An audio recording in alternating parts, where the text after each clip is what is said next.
Assalamu alaikum wa rahmatullahi wa barakatuhu. This is the Ummah Stands with Brother Faraz and Brother Shamwil. Hoping all our listeners are well today. Brother Shamwil, how are you today?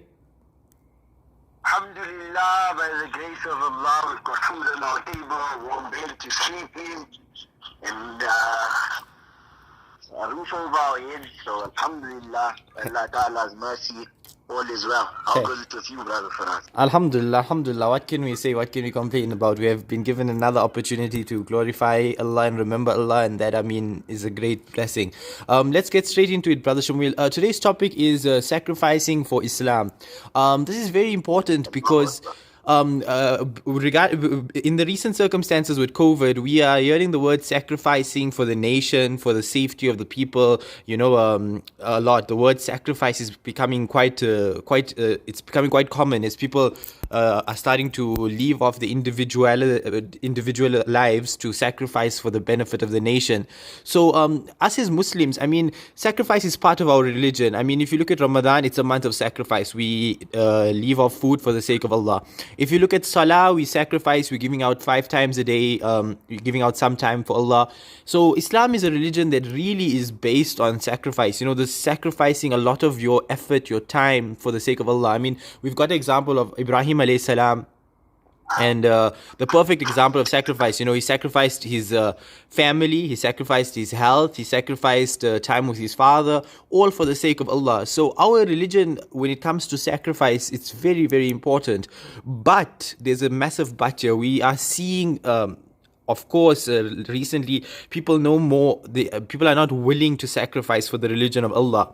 And what subhanallah COVID-19 has exposed is the hypocrisy in people, because when their governments have told them to sacrifice 21 days, Brother Shamuel, 21 days of their lives for the sake of the nation, for the sake of the economy, for the sake of humanity, people have accepted that without question. Subhanallah, there's Muslim brothers and sisters who are saying, you have to stay home, you can't leave your house, how dare you, this is too dangerous, you have to sacrifice this time for the sake of the nation. But why is it that when Allah Azza wa Jal asks us to sacrifice time, effort, health, wealth, our lives even for the deen, we're not willing?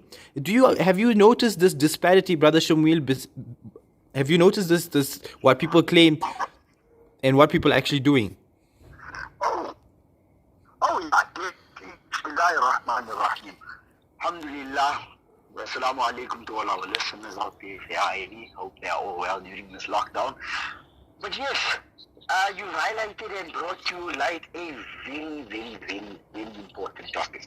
Because as you can see, in these times we are sacrificing our humanity, our rights, our basic right to live for the unseen, a virus that you can't see. But yet when we tell you that, when Allah tells you to sacrifice, to do A, B, and C, He is also unseen. But yet it's like because He's unseen, we question it, we think, that's extreme and all of those things. But what we don't understand is that, number one, like we highlighted in a previous podcast, these 21 days that people have sacrificed without question, they need to ask themselves, why? Why is this going on? What is the actual purpose behind these 21 days? Because the chasm between what we're told is going on and what is really going on is enormous. And like we highlighted, is that it takes 21 days to make or break a habit. So yes, there might be this COVID-19, Allahu Akbar. Allah Ta'ala knows best. He has the best knowledge of the unseen. But in the same breath, we must understand that these are signs of Qiyamah. These are signs of the end approaching. These are the signs of Imam Mahdi, the Dajjal. They are establishing new world order, and by blinding us with coronavirus, they have managed to scare us like sheep into a corner so that they can do exactly with us as they please. Subhanallah. You see, because humanity or human beings have not feared their Lord has made them fear everything and everyone else besides their Lord. You see, while we're focusing on this aspect of sacrifice, let us just take from the life of Hazrat Ibrahim. Hazrat Ibrahim alayhi salam, when he was a very small youth, he spent time with his father, and then his father worshipped the moon, worshipped idols, and Hazrat Ibrahim alayhi salam sacrificed that relationship with his father because of the deen. He told his father, if you don't worship Allah, I will not be associated with you. So he left his father. This is the first sacrifice of his life, the relationship with his father. And we all know this is a very special relationship. But Hazrat Ibrahim left it because why? Because his father was a non-Muslim. His father didn't believe in the Lord, in the Creator. So he didn't want to associate himself with the Lord. I mean, with his father. So when we look at this one aspect, look at us today. We are associated with non-Muslim people all over the world, and whatever they say, we do it without question. People who have not recognized Allah. I mean, yesterday, Brother Shamuel and myself, we were talking about Allah, the Creator, and we say we have to recognize Allah in all of His creation. But why do we follow people who don't recognize Allah? These are the most ignorant and arrogant people, because they've rejected their Lord, and yet whatever they say, we believe in them. This is why Brother Shamuel is saying we are like sheep, because how can you listen to someone who refuses to look at the moon and say that, subhanallah, this is a creation from Allah? They say, no, the moon came about naturally, and then we still listen and believe in them. Why? When we have the example of Hazrat Ibrahim, he left his own father, a man of wisdom, age, his own father, simply because his father did not accept Islam. You see, second point with the life of Hazrat Ibrahim. When Hazrat Ibrahim was slightly older, two angels came to his house, and they were in the form of mankind. And the Prophet Ibrahim alayhi salam went and sacrificed a piece of meat for them. I'm sure you know the story, Brother Shamuel. And he offered them the meat when they came to their house. Now, if any of us know, Prophet Ibrahim lived in the desert, obviously many thousand years ago. So obviously to have a fresh calf and to sacrifice it for unknown strangers was a very an act of generosity. But he did that out of the kindness of his heart. Another lesson for us to learn. This man, Ibrahim, because of his religion, because he submitted to Allah, he had humanity in his heart, he had generosity in his heart, he sacrificed whatever little food he had and he gave it to absolute strangers. Subhanallah. Sacrifice. And then the third aspect of sacrifice we see in the life of Ibrahim alayhi salam is when Allah Azza wa Jal commanded him to leave his wife and his baby in a barren desert with no life form, no water, no civilization, and just leave them there and sacrifice and leave them there for the sake of Allah. Ibrahim alayhi salam, as usual, he did what his Lord commanded him to do. And what did Allah do? He created an entire civilization around the place where the baby and the wife of Ibrahim alayhi salam was left, and that is Makkatul Mukarramah. So, I mean, when we look at it, every time a Muslim sacrifices for Allah, Allah will give you a lot more than what you sacrificed. What you lost sacrificing for Allah, Allah will double or triple that in reward. But what we are seeing today, humanity sacrificing for humans and becoming more and more humiliated, is this not the chain of compromise, Brother Shamuel? Oh yes, this is definitely the chain of compromise.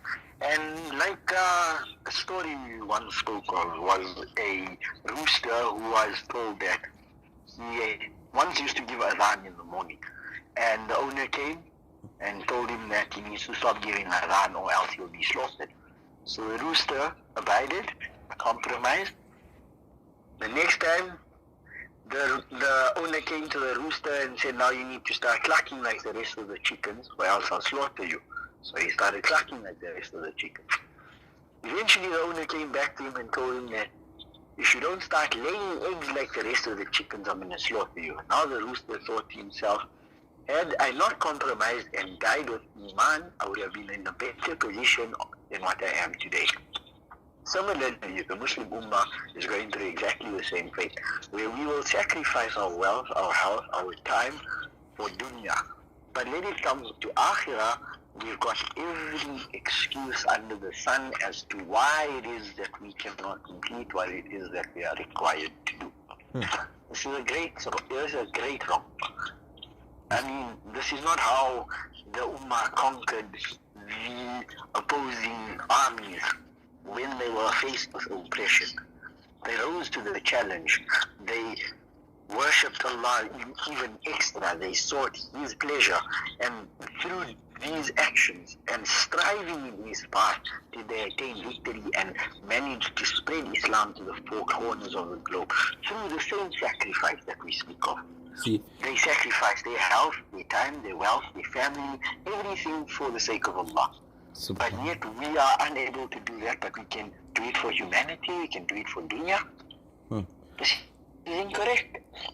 very, very, very incorrect. You see, brothers and sisters, the message that we're trying to give out is that if there was, hypothetically, a nation that was an Islamic nation, let's say a nation that had a Khalifa, a Sharia way of life, and if that nation, that leader, had to call out all the Muslims and tell them, we need you to sacrifice 21 days of your life, come to us and help us. Or if that nation, as we see in many, many times all over the world, if Muslims were killed in Raqqa, in Mosul, in Baghouz, in Palestine, Myanmar, Kashmir, and we've seen the Muslims crying for help and assistance, but nobody has come to their help and assistance.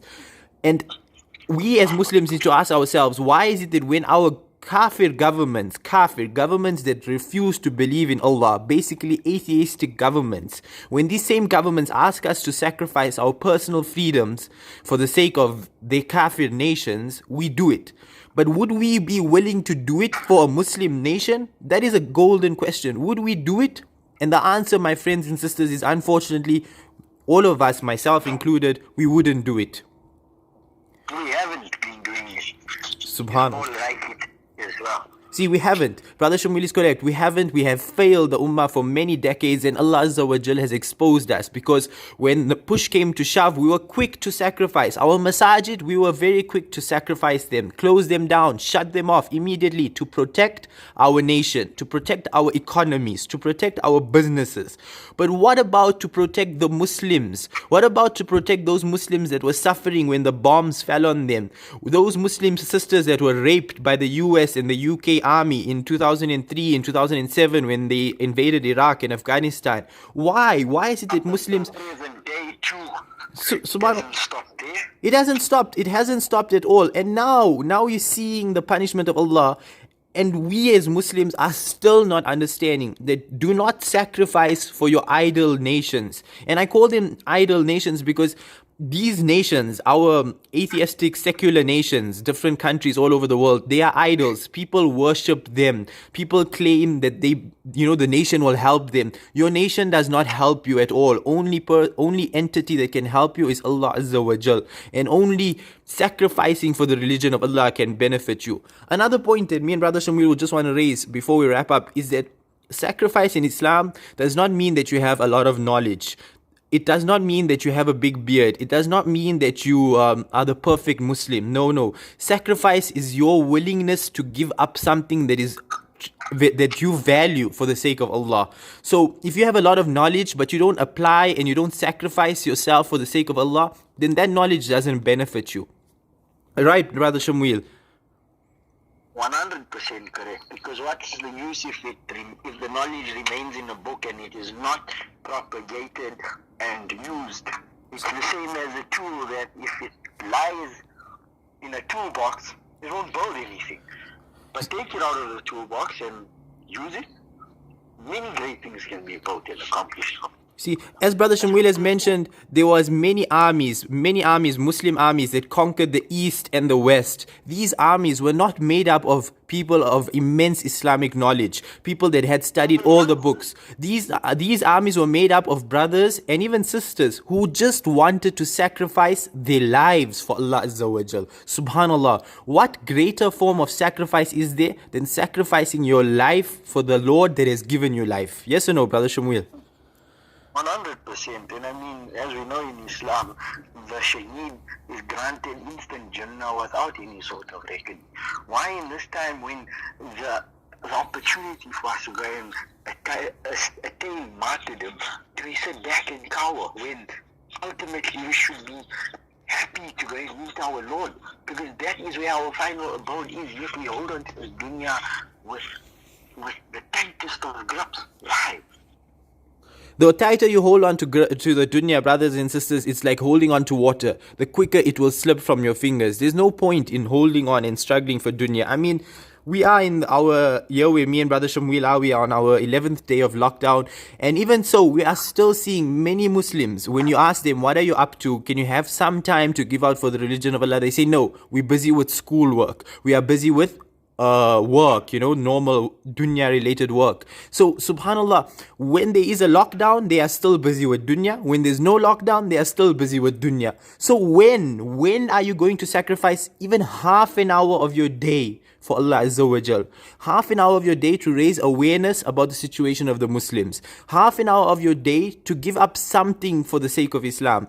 So this is why we have done the Ummah stands, because this is our sacrifice, our small sacrifice, dedication, effort for the religion of Allah Azza wa Jal. And this is the message that I personally want to give out today as we conclude, that brothers and sisters, this is not a religion to show off how much knowledge you have, how much we can talk about Allah, how much how much status we can gain. No. This is a religion that you have to sacrifice for your Lord. The more you sacrifice, the better your status will be with Allah.